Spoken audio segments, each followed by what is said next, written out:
Hey everybody, thank you so much for joining us today on Comics from the Future. This is the show we do every single Friday where we're going to preview upcoming comics, new series, cool covers, and all the stuff we don't want you to miss right before the order cutoff deadline, which is Sunday for DC Books, Monday for Marvel, and the rest. In case you don't know, my name is Megan. I'm Andy. And I'm Jason. We're with infinityfluxcomics out of Chattanooga, Tennessee. And we just hit 1750 subscribers on YouTube, so thank you guys so much, those of you who have subscribed.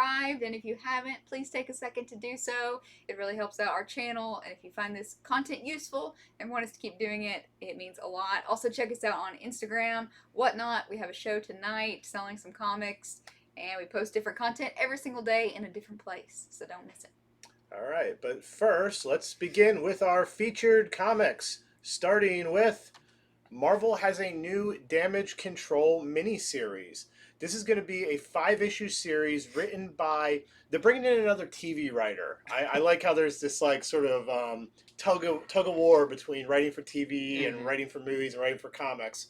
I think they all kind of benefit from it, honestly. But it is a writer from the TV series The Goldbergs. So, that's a comedy series, pretty funny show. So I think that's sort of a perfect fit for Damage Control. So who is Damage Control? They're a group of humans who go in and clean up all the messes after superheroes have battles. You can imagine how bad that gets. So the writers for the Goldbergs are taking on this miniseries for Marvel, which is going to follow Gus. I believe he's the guy right down. He's kind of easy to miss amongst all the heroes that are huge and green and on fire. Gus is a brand new member of Damage Control, and he's sort of doe-eyed. He thinks the job is going to be great, but guess what? He's about to learn how chaotic it is trying to do this job.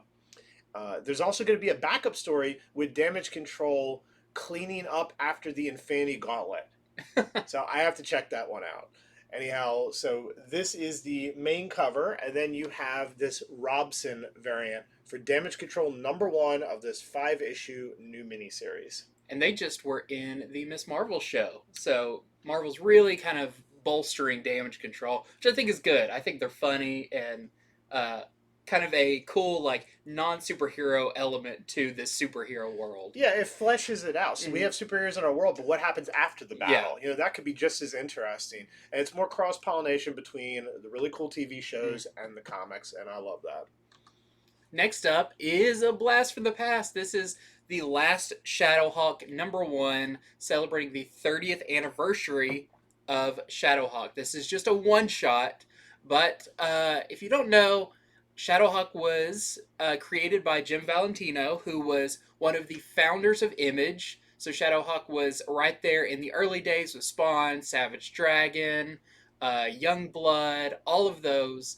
He was right there, but I think he's, over the past few years, he hasn't got as much play as some of the other ones He went back to the shadows. Yeah, returned to Shadowhawk. But they are putting this out, which is going to be set in the not too distant future. So a lot of people have donned the armor of Shadowhawk, which is actually imbued with the spirit of justice. I like how in Marvel you have the spirit of vengeance. And Shadowhawk Universe you have the spirit of justice. And various people have worn this. Well, now we're seeing who is going to be the last Shadowhawk, who's going to be wearing it in the future. So if you are a fan of the classic series that I'm sure you can still find plenty of issues of everywhere, you don't want to miss this one. Also, I just think it's cool. We've got Image 30th anniversary, and we have all of these anniversary issues for the characters who were right there at the beginning. So this is our Philip Tan A cover. This one I'm definitely going to get because this is, of course, an homage to Youngblood's #1, but this time we have those classic characters, and they threw Invincible on there. I like how he, even though he came out, 20 years later, is now part of the team, along with Badrock, Savage Dragon, Spawn. I think that's Image's nod that it's like, Kirkman, if we had known you, if you hadn't been a little, probably, 11-year-old at the time, you would have been Image originator as well. We would have picked up that comic then. Then we have the Sienkiewicz variant. We have the Valentino and Liefeld variant. A lot of these are like multiple people working on them. We have the Valentino Chance Wolf and Jimmy Robinson cover. We have the montage cover, and so you can see all the covers for Shadowhawk. There's the front side of it and the back side of it. So yeah, there were a lot of Shadowhawk comics. I know it. People have traded us in, like, they collected all of them. This is probably from just the first 3 series. It has to be, yeah, because there's more than that. Yeah. Then there is a blank sketch cover and a black blank sketch cover. All right, next up from the chilling Adventures of Sabrina sort of universe here from Archie Comics is Jinx's Grim Fairy Tales. So Jinx is actually a character who's been around for a super long time, Little Jinx, out of 1947 Archie Comics. So yeah, she's all grown up now. And now she is Riverdale's go-to babysitter, and she can attribute her success to this book of magical fairy tales that she carries around with her. So these are full of grim and gruesome moralistic fairy tales. So I have a feeling this series will be not just her with the babysitting kids, but hopefully we'll get to see some of the stories in this book. It sounds really neat. So this is a couple different covers here. So this is cover A. And then we have Francavilla, who is fantastic and often does a lot of these Archie and Sabrina and chilling adventures. Definitely must read if you are a Sabrina fan. All right, another indie book from Image. This is 20th Century Men. This is going to be a 6-issue miniseries that promises to mix history, politics, and superheroes. So this is set at the turn of the century, and it says that you're going to have superheroes, politicians, geniuses, madmen, and activists all doing their own things that is going to sort of like lead to the cusp of World War III. So definitely sort of a retelling of history if you add in superheroes. But I think a little more than that. I think they're also going to have, like, the mad geniuses and things like that. So that's the general premise for 20th Century Men, a new 6-issue miniseries from Image. Here's our regular cover, and then here is the KORDEY variant for that first issue. It's a pretty cool suit of armor. Okay, so I didn't even know this was coming out. Human Target is not over. It kind of hit its midpoint break, and we are getting Human Target, or Tales of the Human Target #1 from DC. This is by the Human Target writer, Tom King, but he's joined by Mikkel Janin. He is with Raphael Albuquerque and Kevin McGuire, as well as Greg Smallwood, who is the artist on the maxi series that's been going on. And this is going to tell 4 short stories that lead up to the beginning of the Human Target series. And you're going to see how all of them, by the different artists, intertwine to set up the big event that kind of happens right there at the issue 1 of this. So if you are a reader of Human Target, let your store know that you want to get this one, because it probably will not be included since it is just a one-shot. But sounds really cool. You've been enjoying that one whenever an issue comes out. Yeah, a lot of delays on it, but it's been I mean, Tom King, like, at this point you kind of know if he's for you or if he's not for you. But then even if you like him, some of his stuff is like a 9 or a 10, and some of it's like a 6 or a 7. This has been, I'd say, like a 7. Still strong. He likes to take characters that people often don't know what to do with or don't know a lot about and flesh them out. He wants to write real world stuff but have superheroics around him. And he does good at that sort of thing. Yeah, very kind of grounded superhero type feel. Yeah. So this is our A cover, and then we have the MARQUEZ variant. Okay, this is a new one from Vault. It is called End After End, and it is trying to answer the question of what happens after we die. So they describe it as Willow meets Saving Private Ryan of books. So basically, and I'm guessing this is our main character here, but Walt, our main character, dies, and he is transported to a fantasy world where he is conscripted in a never-ending war against evil. So the writers and creators of this, they said they wrote this during the pandemic when both of them felt very burnt out and were struggling to create anything at all. So it's just a book thematically about endings and just how things end, including our lives eventually. That's dark. All right, this is cover A, and this is a really beautiful cover B. new miniseries from Vault. Yes, seems very fantastical, like elves and stuff. Yeah, very fantasy based. All right, so next up, here are some other number ones. They can't all be featured, but maybe you'll care even more about some of these. Beginning with, that's right, he's back. Shirtless Bear Fighter 2. I don't mean issue number 2. You know, if you weren't reading comics back in 2017, 2018 maybe, you might have missed this one. Shirtless Bear Fighter had a very popular miniseries full of humor and action. I mean, that's 100% what this is. I would say it's 60% humor, 40% like crazy action.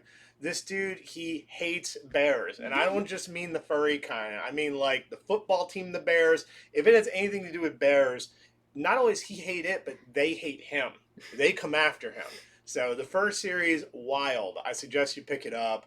I really enjoyed it. So the same creative team is back to do another mini series. This time it's going to be 7 issues.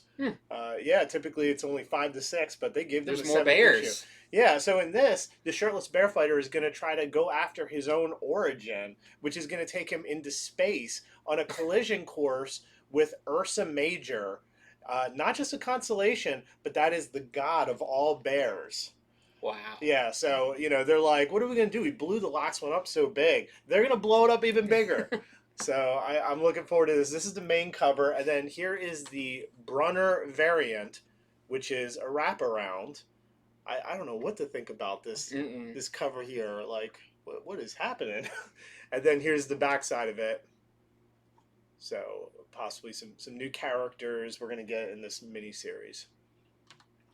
And of course, we have another entry into our best of series that IDW does. This time it is TMNT Best of Baxter Stockman, our favorite maniacal scientist turned insect person, the creator of the Mousers. This collects some classic series back from Mirage, the Image series, Archie, all the way up to the current IDW books. So if you are a fan and you want to read some of these classic stories about one of the Ninja Turtles' best villains, this will be a great one. These are usually around $7.99, I believe. Yeah, when I see Mousers, all I can think about is shaking them off of me and my weapons in the video games. Yep. Those dang little Mousers. And this is Power Rangers Unlimited Death Ranger #1. So this deals with the consequences of the Omega Rangers and one of the Omega Rangers turning against the other ones, seduced by the death-defying powers of their greatest foe. So this will deal with all that. If you're a Power Rangers fan and have been following that series, you will want to check this out. Sounds creepier than the rest of them. So this is the cover A. Then we have a foil, all these really cool foil covers. I am 100% sure they will do this for the rest of the series as well. I'd like to know out there, has anybody collected all these helmet variants? How big is your box at this point? Yeah, that'd be cool to have them all on a wall or something. Yeah. And I think this is big too because it was just announced that after, I think, issue 100, it's not rebooting, but it's like starting a whole new thing with a new creative team. But all of this is leading up to that. I see. Okay, so this is Lady Hell #1. So Lady Hell is getting her own series. Lately what happened to her is, you know, she's supposed to be sort of the personification of death, but she lost her throne. So in this, she has to do what it takes to regain the throne and hopefully become Lady Hell again. So this is the regular cover, and then we have the regular was Prio, I should mention, if you couldn't tell. This is the main variant. That's the artist's name. And then we have the Vigante variant for Lady Hell #1. So next up, we're going to get to cool covers and other comics. That's going to be variant covers that we think are noteworthy this week. And as far as other comics, it's going to be issue #2s and 3s of comics maybe you started, maybe need to be reminded to order or subscribe to.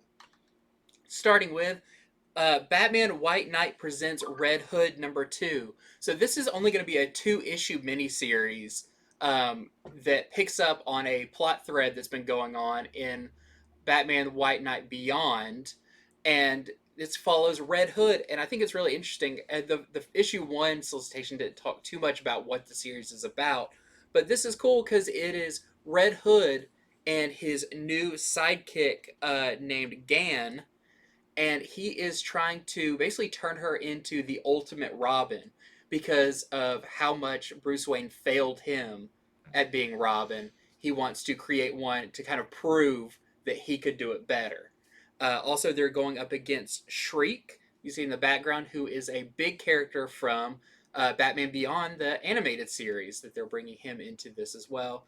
So, if you've been reading the White Knight stuff, I think you'll definitely want to pick this up. This is the A cover, and then we have the Jim Chung variant.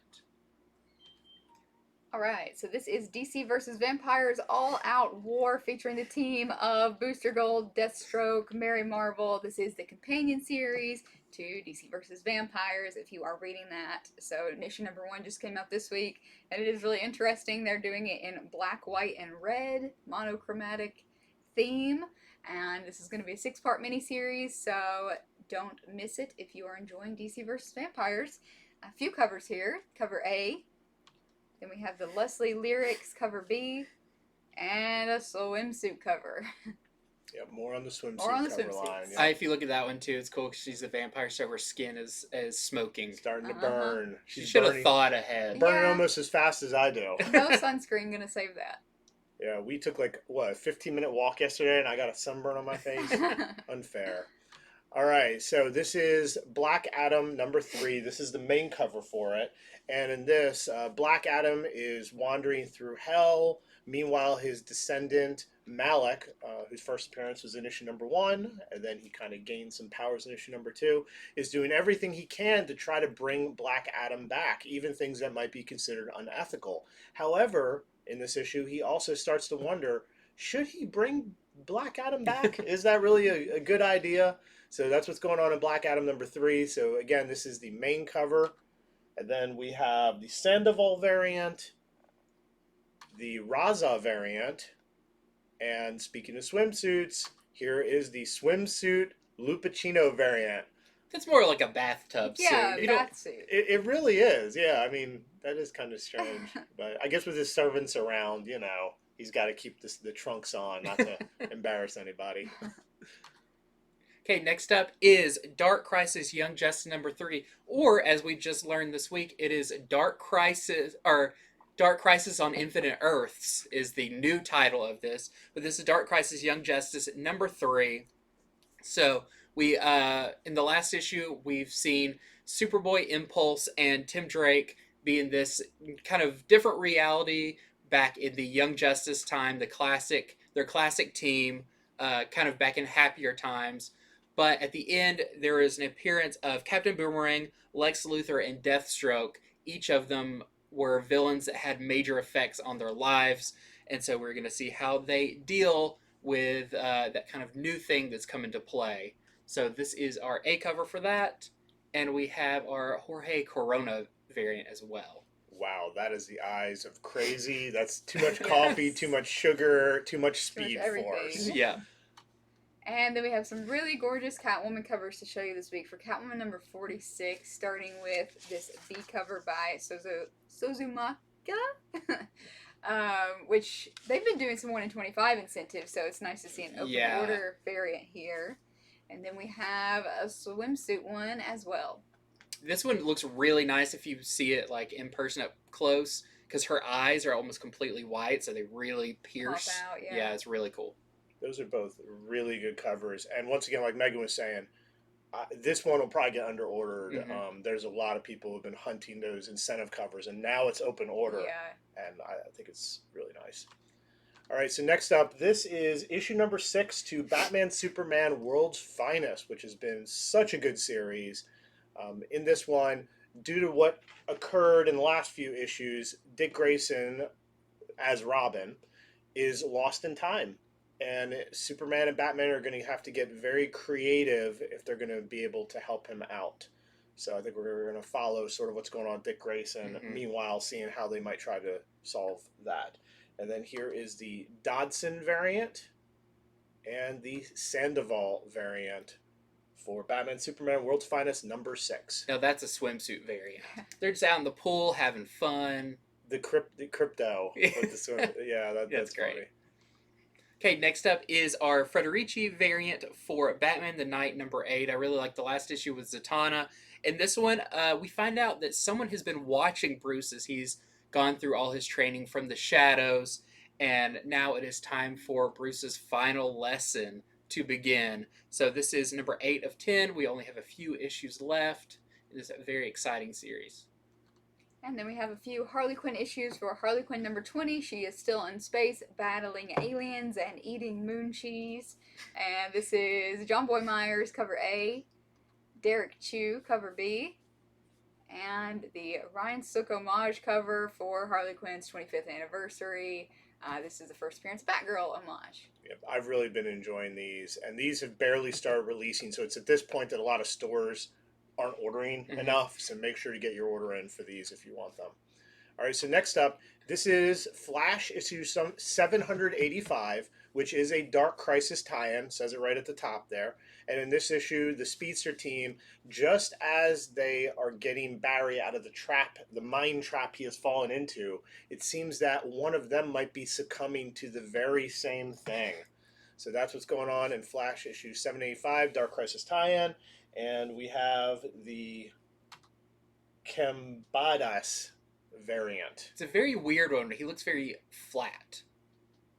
His arms are like paper thin. Yeah, this is taking me a while to take it all in. Okay, next up we have Nightwing number 95. I love this.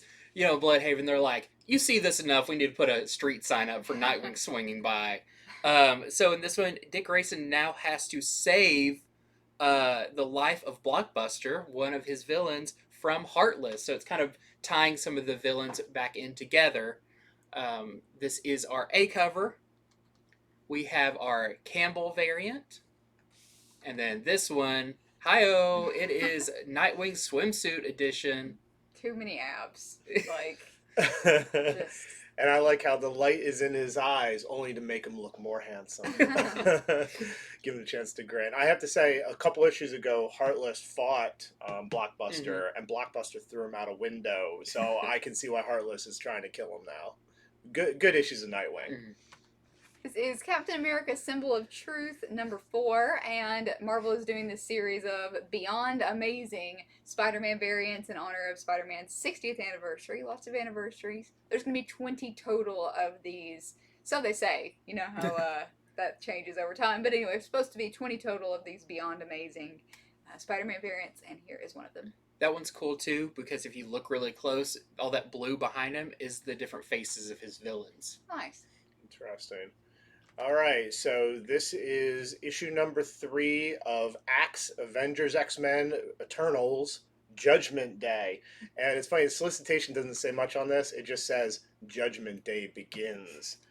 I mean, call me crazy, but all I can think about is the T-1000 going to show up? Like, I mean, you know, it's hard to separate that from something that I've known my entire life is called Judgment Day, and it's one of my favorite movies. But that's what's going on. Judgment Day begins in issue number 3. We have a few variants here. Here is the Jurgens variant. A lot of characters squished on there, looking kind of angry. Looks like a rumble's about to take place. Here is the Momoko variant. Here is the Ashley Vernick variant. They're doing sort of a Women of Axe sort of variant line. And then lastly, we have the Scotty Young variant. I'm so happy they let Scotty Young do so many variants. You know, whenever we get to him, I'm always like, is it going to be awesome because the art, because the subject choice, because of what they're saying? He has so many ways. A fart joke. Okay, thumbs up to that one too, I guess. Okay, next up is Amazing Spider-Man number 8. This is the A cover for this because it seems like Spider-Man is getting a new costume and a glider. We know he's kind of has a deal with Norman Osborn, so it looks like, which I don't know why he would ever take on any semblance of a goblin considering all he's been through, but he's fallen on some hard times. So this is our Romita Jr. A cover. So is the new outfit that you think of this one right here? It sounds like it is. You know, it could be cameoed in the issue right before it, but as of now we have not seen it. Because I mean, that's new weapon too. He's got goblin bombs. Man, this series is wild. Yeah, very stuff you never thought you would see. Then we have, this is a really cool variant. This is the Coelho variant, but if you look as it's sliced, part of it looks like classic Spider-Man and part of it looks like kind of now Spider-Man. And then we have this really cool Delato Predator variant where it looks like he dealt with the Green Goblin pretty easily. And we have another Predator variant for you. This one for Avengers Forever number 8. Okay, so this is the Bradshaw variant to Defenders Beyond, issue number 2. Issue number 1 just dropped this week. It's got the new Defenders team, which they say is led by Loki. We'll have to see with issue 2 going forward. It also has Blue Marvel. It's got America Chavez. It's got Tigra, and it has Galactus' mom. Yeah, Taya, Galactus' mom, who was in the previous Defenders team. So more on them. Again, this is the Bradshaw variant to number 2. And then if you haven't got enough Predator, here is the Predator variant for number 2 as well. Predator versus Silver Surfer, I hope he has a lot of help. Yeah. I mean, Predator there. Also, every time I hear Galactus' mom, I know she doesn't look like it, but I think of Galactus with an apron and lipstick on, and that's just the goofy version of Galactus' mom. Next up, this is cool. This is Fantastic Four number 46, and if you can tell by the cover, they are greeting somebody. That's because this is the lost daughter of Nathaniel Richards has finally been found. It's going to be a pretty big deal. And but will she be welcomed into the family? We'll have to see in this issue that is also guest starring Namor. Interesting, huh? Then we have our RB Silva variant, very cool variant.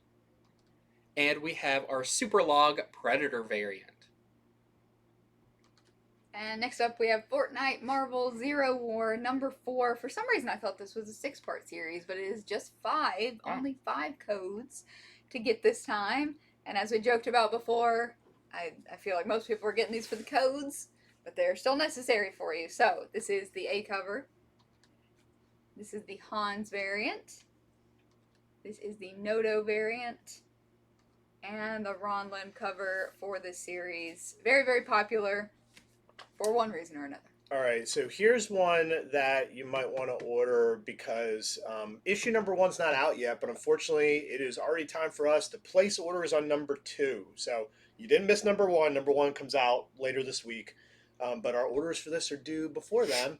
It is JINXS Vel Captain Marvel number 2. This is a new 5-issue series where basically our main character Rick, he has to find JINXS Vel. He's looking for him, and in this one, issue 2, supposedly it looks like Thanos is also looking for him. So I tell you more about it, but issue 1 is not out yet. This is the Noto variant for that issue, and then we have a Sprouse Predator variant for JINXS Vel Captain Marvel number 2. And this is one I'm really excited about since the end of the previous issue of Darth Vader. This is Darth Vader number 26, and it's Darth Vader versus his ultimate enemy. It's not Luke, it's not the Emperor, it is sand.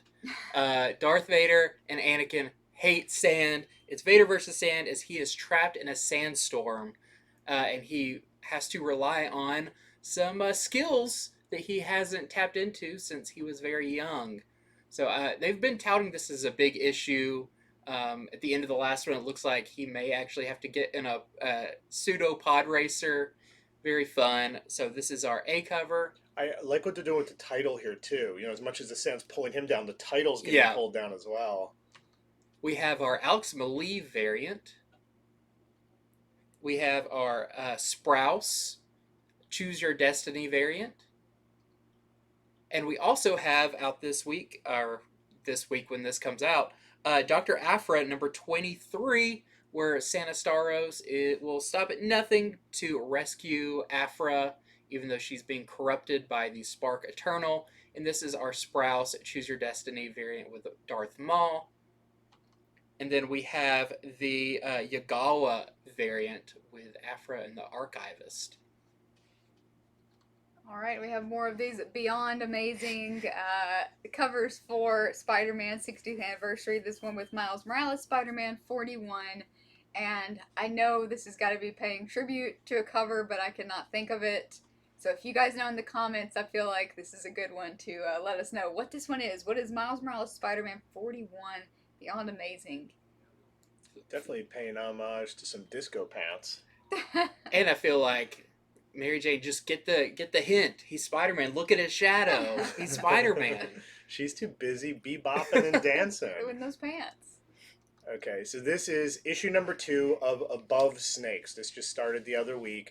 This is described as sort of Deadwood meets Neil Gaiman. I read the first issue, cool indie western series about a man, his name is Dirt, trying to avenge his wife who was murdered. Her name was Dorothea. And so if you like that first issue, it is time to order your issue number 2. And then here's the variant for issue number 2 as well. Okay, and I love this poster type cover for Do a Powerbomb number 3. This is the Smith variant. And in this one, it's the first round with Cobra Sun and Lona in this otherworldly fighting championship. And they are going up against the mighty Orangabang, who, if you see in the corner, looks like orangutan, but with like wrestling gear on. So this is sort of like a manga or anime poster. So I can't remember, someone in the comments have to tell us, there is a wrestling manga. I forget what it's called. We got it imported in the US, but it's been out of print forever, that has these colors and this kind of title that I think it's homaging. So let us know. It's the guy who's got the blue mask with like the red lips, whatever that one's called. I think it's that one. Oh, and this is Madball versus Garbage Pail Kids. A very crazy, hilarious mashup here. Jason likes to show off his Madball. Yeah, I think the green screen might be making it look a little yeah, it probably looks extra weird. Anyway, it is about a normal seeming family who moves into a house, and lo and behold, their neighbors are on one side Garbage Pail Kids, and on the other side Madballs. Sounds like a very mad place to live. So anyway, number 1 just released, surprisingly popular. I've seen people in the shop that I did not know before coming specifically to get this, so very interesting. This is cover A. Then we have the Crosby cover B, and the trading card cover. Really like that one for issue number 2. I have so many questions about this whole setup with, do the Garbage Pail Kids pay their HOA? Do they have like their, they have to get their garbage service? Do they get bills? Do they pay them on time? You want to know about the home life. I want to know about the home life. Yeah, no, I want to know how these crazy things function. How did the Madballs write checks? I don't know. I just think it's fun. Whose name is on the deed? Okay, so this is your opportunity to order Death Rage number 2.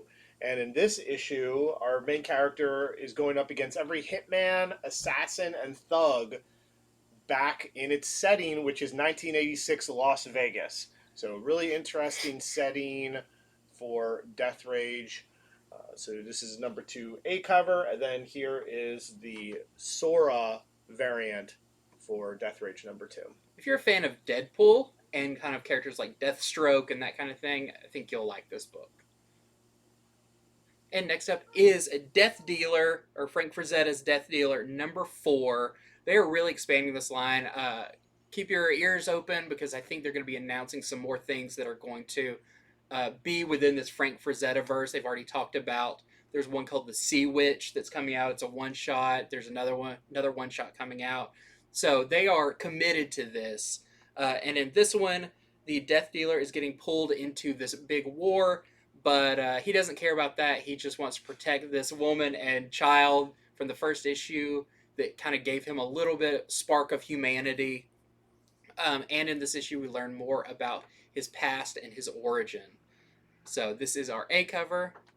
And then we have this great Frazetta variant where we see the characters that inspired the story with the woman and the baby. And next up we have Gunslinger Spawn, which is still going strong with issue number 11 coming out. If you are subscribed to this series, or if you're not, here it is on your radar. This is the cover A from Lee and the cover B from Booth. Here is the Frizen variant to one of my new favorite series, Grimm number 4. So wow, what a creepy Mm-hmm. doll face staring at you cover. In this issue, Jess, our main character, has to confront a very dangerous, powerful, evil entity if she's going to find some answers. But it also turns out that her new powerful scythe weapon may hold some of these answers as well. So again, this is the Frizzen variant to Grimm number 4. And then here is the Beam variant for that same issue. And this is what they call the FOC Final Order Cutoff variant, meaning this one wasn't available to see up until very lately. So this may be the first time you see it. And now we're going to get to other printings and graphic novels. Starting with Batman number 125, the second print. I was amazed how fast this sold out. You know, it wasn't technically a number 1, so we didn't know how many people would be jumping on board or off board or whatever, but we ordered up and sold out of it immediately. So if you missed it, here's your chance to read Batman 125, the start of this new era for Batman. You know, of course, it wasn't a new number 1; it was a new creative team. Yeah. Which is interesting because I think comics have always thought that you need a new number 1 to get people on. Mm-hmm. This one actually proved you didn't. You're right. I mean, they had enough out there where people knew it was a new creative team that everybody stuck around and new people came. So I'm really happy we don't have to start a new section in our back issues for yet another Batman series. They can just keep going with it. Yep. And then we have the Sandman number 1 facsimile edition. As the Netflix series approaches, the number 1 is harder and harder to get at a reasonable price. So definitely want to pick up this facsimile. If you have not read Sandman, you definitely should check it out. I think it is up there with Watchmen as far as comic classics. So excited for the Netflix series, and this once again is a facsimile of it. All right, so Ghost Rider number 4 is going back to second print. This is the issue where Johnny Blaze goes up against a crazy sort of demonic circus.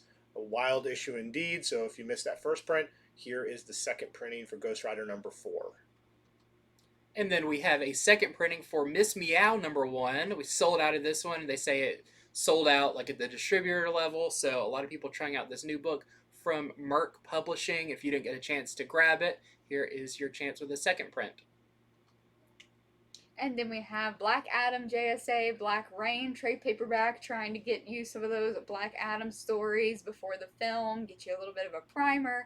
So this is a collection of tales from him. This includes JSA 56 through 58, Hawkman 23 through 25, and JSA Black Rain one shot. Only $16.99, so very low entry point to check out some Black Adam stories. Also from DC is Dark Knights of Steel, issues 1 through 6, the hardcover. So it's hardcover volume 1. This, of course, is the DC Universe retold but in medieval times. It primarily follows Superman with a whole different history, Batman the same. Been very, very popular. A lot of people at our store reading it. So if you want to check it out, here's your way to get the first 6 issues in hardcover. This is only $24.99. And then we also have this Amazing Spider-Man by Wells and Romita Jr. Volume 1, our current run that we are on of Amazing Spider-Man. This collects issues 1 through 5. You can see how, I guess you don't see in this first 5 issues, what happened to Spider-Man that kind of sent him. He's now in the bad graces of a lot of the people who were close to him, what's going on with Mary Jane. So if you want to check it out, it is only $17.99. And then we have She-Hulk. This is collecting 1 through 5 of her most recent series, which has been really fun and enjoyable, really well written, and the artwork is fantastic, especially the covers by Jen Bartel, which you can see one of them right here. This is another one that is sold out routinely with us, so definitely pick it up and trade if you can. It's just $15.99. All right, so House of M was a fantastic storyline that Marvel did a while back. They're releasing this humongous omnibus of it. So, of course, the general plot line is that Scarlet Witch has rewritten reality using her Omega level powers that I think everybody knows about now. But back then, they were really kind of showing how powerful she was. She rewrote reality. She made Magneto sort of the king, but it affected everything in the Marvel in Marvel at that time. Mhm. There were miniseries tie-ins, book tie-ins all across the Marvel universe. Well, they've collected it all. This is 1,368 pages. Wow. So it's the full main series, all the other stuff. If you want to see the entirety of House of M, this is your chance. It's $125. It's a hardcover omnibus. This is the Pail cover for it. They offer in 2 covers. And then here is the Ribic variant for that same thing. And that is our show for today. Yay. Thank you guys so much for watching. We really appreciate it. We especially appreciate all of our subscribers. We know we have a lot of you who come visit us once again on our Whatnot shows and Instagram. And it's really nice to see your familiar names and faces everywhere. So that's my loving tribute to you all this week. I hope you all have a really great weekend. And if you are one of our pull list customers, make sure to give us your orders for everything by Sunday evening. And we will see you guys next time. Same time, same place. Until then. And if you haven't seen enough of Megan today, she'll be on Whatnot at 8 p.m. Yes, 8 selling p.m. some Eastern. comics. Not to be confused, because yeah, That's a good idea. We were Good waiting point. earlier on like info from San Diego, which we're in Tennessee, 3-hour difference from California, so big gulf there. But anyway, yeah, I'll be on Whatnot tonight. Please come check us out. We just hit 1,000 followers, and it's been going really well. So I'd love to see you there.